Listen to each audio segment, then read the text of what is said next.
G'day! So today I received an iPhone XS Max battery. Purchased it off eBay just for a local store. I've noticed this one's actually got a quality box to it, similar to what I usually get with the Nohon brand. The Nohon brand I've had relatively good success with over the years. And this company called Deji, D-E-G-I, I believe is the pronunciation. Maybe completely wrong, I'm not good with English. And as we see, it's manufactured in Shenzhen. It's actually got a few details on here, which is good. I'm curious to open up to see what the kit looks like and to see if it looks like a refurb battery. Because if it's something that's decent or decent quality and potentially cheaper and easier to get than Nohon, which I might order 20 of these on AliExpress and then wait about 2 to 3 months before I finally get them. I feel like the purchases of those are essentially pre-purchases for batteries that are yet to be manufactured.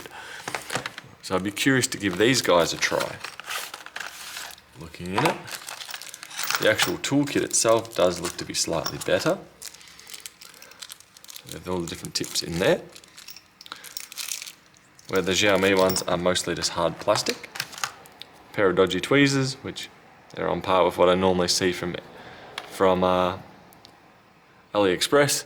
The tip of them is not exactly precise, but you can bend that to make it work a bit better. What else we got? Let's look at the battery itself. 1, 2. So what we've got here is the usual pull tabs, the replacement pull tabs, and the battery itself. So as we can see, it's made up of 2 different cells. I'm just failing at getting this open. Looks like it's got a wrap around on it. There we go. This looks like this comes off.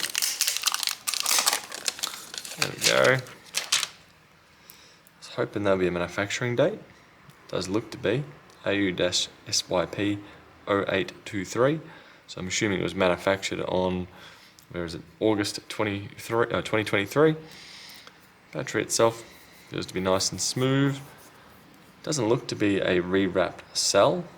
Tape on here is not exactly great, but once it's in there and working, that shouldn't be an issue. So I will be installing this in an iPhone XS Max soon, and I'm curious to see how it will perform. If the price is cheaper, and also I can get these a lot swifter, the Nohon, which is my proven battery that I've been very happy with, I'm happy to switch to a different brand. This one very well may be it. Anyway, that will do for today, and that was the unboxing of the Deji iPhone XS Max battery. Bye.